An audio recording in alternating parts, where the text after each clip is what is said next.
Welcome to my YouTube channel BPPCM centre. दोस्तों देखिए, आपके लिए मैं आज प्रतिरोधों का समांतर संयोजन कराएंगे। इससे पहले जो हम श्रेणी क्रम में करवाया था, आपको श्रेणी क्रम में प्रतिरोधों का संयोजन कराया था। अब हम आपको कराएंगे आज प्रतिरोधों का समांतर क्रम में संयोजन। देखिए, केवल हमें क्या इसका डायग्राम बनाना आना चाहिए और निगमन तो खुद हो जाता स्वतः। निगमन हम कैसे करेंगे? देखिए, डायग्राम पहले बनाएंगे, उसके बाद निगमन करेंगे। निगमन का मतलब होता है डेरिवेशन करना। देखिए, समांतर क्रम में संयोजन का हम डेरिवेशन करेंगे। तो दोस्तों देखिए, हमारी वीडियो को सबसे पहले आप लोग हमारे यूट्यूब चैनल को सब्सक्राइब करिए और हमारी वीडियो को लाइक करिए और अपने दोस्तों को भी शेयर करें। देखिए, क्या है कि हमने आपको एक ये डेरिवेशन बनाया, जहाँ में हमने क्या किया है कि सबसे पहले हमने इसमें रेजिस्टेंस लिए, प्रतिरोध लिए हैं। तो हमने प्रतिरोध जो लिए हैं, इनका पहले हमने नाम दिया था R। तीनों का नाम R दे दिया। तो हमने R नाम देने से हमें पता चला कि हम इनकी वैल्यू नहीं ज्ञात कर पाएंगे। तो इनका मैंने क्या किया, इनको R1 R2 R3 मान लिया। ये प्रतिरोध लगे हुए हैं बेटा तीनों। अब इसमें क्या किया, हमने प्रतिरोध लगाए हैं। प्रतिरोधों में जो क्या है, इनमें जो है धारा। अब नीचे जो हमने लगाई हुई बैटरी, ये हमारी बैटरी लगी हुई है। ये बैटरी में देखिए, ये वोल्टेज है। देखिए, समांतर क्रम में क्या होता है, विभवांतर समान रहता है। समांतर क्रम में बच्चों विभवांतर समान रहता है और श्रेणी क्रम पे धारा समान रहती है। ठीक है। अब देखिए, हमने बैटरी लगाई, इसमें बैटरी में जो है वोल्टेज भी है, विभवांतर भी है। इसमें एक कुंजी लगी होती है, इसे बोलते हैं बंद कुंजी भी कहते हैं, इसे बंद कुंजी। अगर ये कुंजी जब हम ओपन कर देंगे, खोल देंगे कुंजी, तो इसमें धारा प्रवाहित नहीं होगी। तो इसके लिए हम क्या करेंगे, कुंजी को बंद रखेंगे। बंद कुंजी नहीं लिखेंगे, केवल कुंजी लिख देंगे। तो इसे कुंजी लिखते हैं। ठीक है। उसके बाद देखिए, इसमें धारा इधर प्रवाहित हो रही है। तो हमने धारा, देखिए, जब प्रवाहित धारा हुई तो धारा ने जब अपना प्रवाह शुरू किया, धारा जब गई परिपथों में, उनमें प्रतिरोधों में, जब धारा प्रतिरोधों में गई तो उसने देखा कि जो प्रतिरोध लगे हुए हैं, इनमें हमें समान धारा देनी है। तो धारा जो समान जाएगी, तो हमने I1 I2 I3 मान लिया। अच्छा, I1 I2 I3 ये धारा इसमें प्रवाहित हो रही है। ठीक है। ये कहाँ से जा रही है? बैटरी से। अच्छा, जो सेल होते हैं, सेलों का ही मतलब सेलों से ही बैटरी बनाई जाती है। सेलों से ये सेल लगे हुए हैं इसमें। ठीक है। सेल से बैटरी बनी हुई है। तो ये इसमें विभवांतर समान रहता है। समांतर क्रम में जो है विभवांतर समान रहता है। उसके बाद जो हमने श्रेणी क्रम कराया था, श्रेणी क्रम में जो है धारा समान रहती है। तो देखिए, हमने ये आपको बनाया है। हमने बिंदु A ले लिया और B ले लिया। A बिंदु और B से इनको हमने जोड़ दिया है, जो प्रतिरोधों को A बिंदु और B से जोड़ दिया है। तो हम इसमें थोड़ा हम आपको लिख के थोड़ा अभी समझाएंगे। इस संयोजन में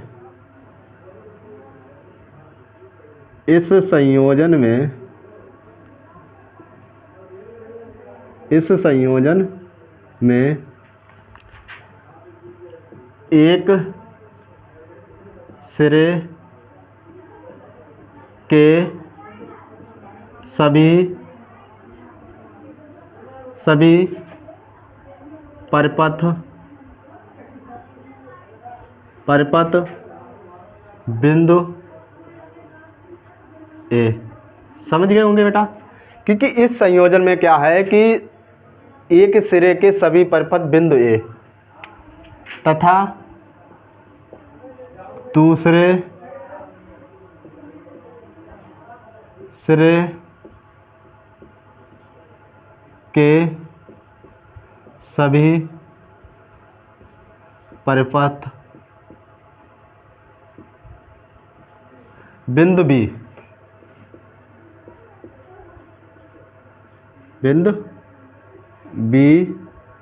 से जोड़ा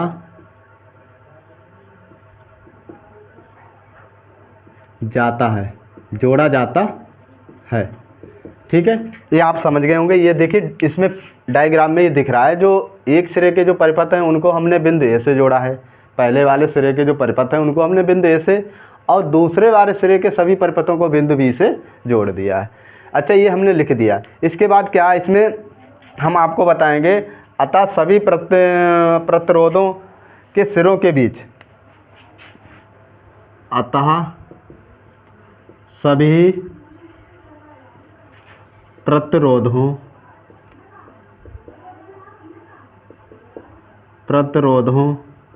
के सिरों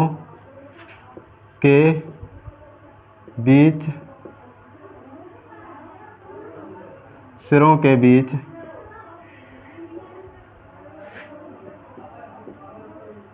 विभवांतर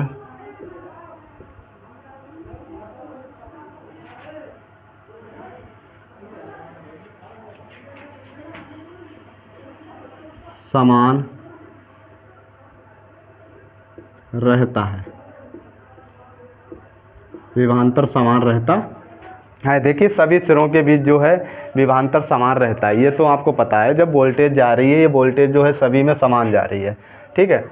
उसके बाद देखिए हमने ये आपको थोड़ा संयोजन के बारे में, इसके बारे में लिख के बता दिया थोड़ा ड्राइवर कि हमने किन परिपथों को बिंदु ए से जोड़ा है और किन परिपथों को बिंदु बी से जोड़ा है। इसके बाद देखिए हम डेरिवेट करेंगे, तो माना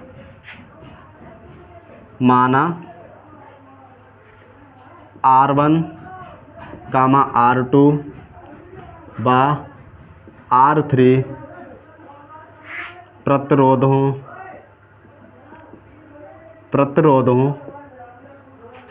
को समांतर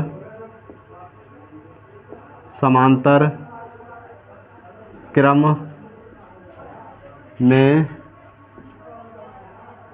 जोड़ा गया है,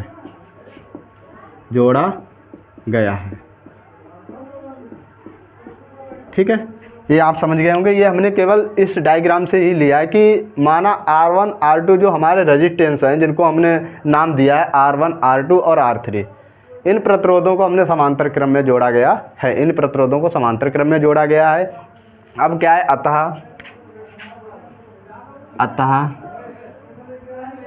अतः इन प्रतिरोधों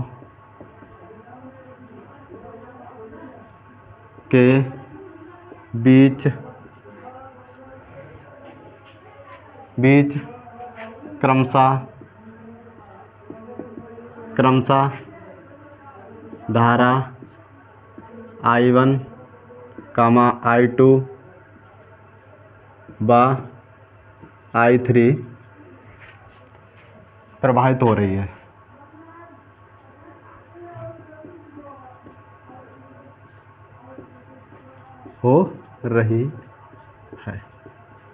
ठीक है। ये आप समझ गए होंगे कि अतः इन प्रतिरोधों के बीच जो क्रमशः धारा I1, I2 व I3 प्रवाहित हो रही है। ये देख रहे हैं आप, जो हमने प्रतिरोध लगाए हुए हैं, रेजिस्टेंस लगे हुए हैं, इनके बीच जो धारा प्रवाहित हो रही है I1 व I2 व I3 प्रवाहित हो रही है। देखिए अब क्या करना है हमको, ये आगे हमें करना है ओम के नियमानुसार। ओम के नियम से हमें करना, ओम के नियम से। देखिए ओम का नियम क्या कहता है, B बराबर होता है IR, B बराबर IR, या इसे हम लिख सकते हैं R बराबर B अपान I, R बराबर B अपान I। देखिए सॉरी, थोड़ा हमें वैल्यू देखिए उसकी निकालनी है, R की वैल्यू निकालनी है, तो R बराबर हम लिखेंगे, ठीक है। तथा इसे दूसरी तरीके से हम लिख सकते हैं, ये ओम का ही नियम है, R बराबर B अपान I, ठीक है। इसे इस प्रकार भी हम डेरिवेट कर सकते हैं। तो यह हमारा जो है ओम के नियम के अनुसार हमने ये किया है। देखिए तो हम क्या करेंगे, इसके लिए सबसे पहले ओम के नियमानुसार करेंगे, तो इसमें और एक तरीके से हम कर सकते हैं इसका। देखिए दूसरा क्या है, I बराबर भी कर सकते हैं हम। I बराबर क्या होता है, B अपान R कर सकते हैं, B अपान R कर सकते हैं। ये तीनों इसी से निकल जाएंगे फार्मूले से। ये जो है ओम का ही नियम के अनुसार ये फार्मूला डेरिवेट किया गया, उसी से हम तीनों को निकाल दें। हमने R की वैल्यू निकाली, यहाँ पर I की, तो हमारे लिए ये I की ज़रूरत है। यहाँ पर हमें I की वैल्यू I की ज़रूरत है। तो देखिए क्या करेंगे, I1 बराबर देखिए B अपान आर कामा I2 बराबर बी अपान R2 तथा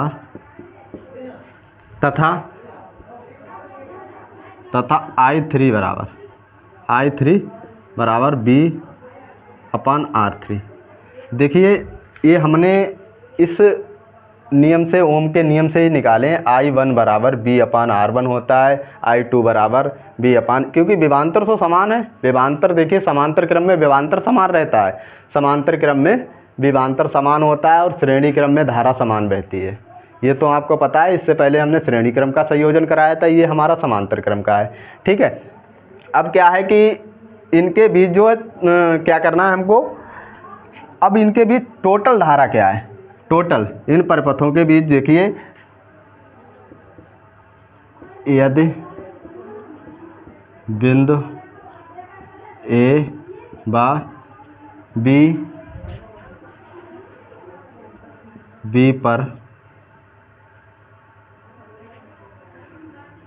पर आने वाली, यानी हमें टोटल धारा यानी तुल्य धारा या कुल धारा कर देंगे, कुल धारा। देखिए ये आप समझ गए होंगे क्या करना, हमें ए व बी पर आने वाली कुल धारा, बिंदु ए और बी पर जितनी भी टोटल धारा है उसके लिए हम क्या कर दें, प्लस कर देंगे। तो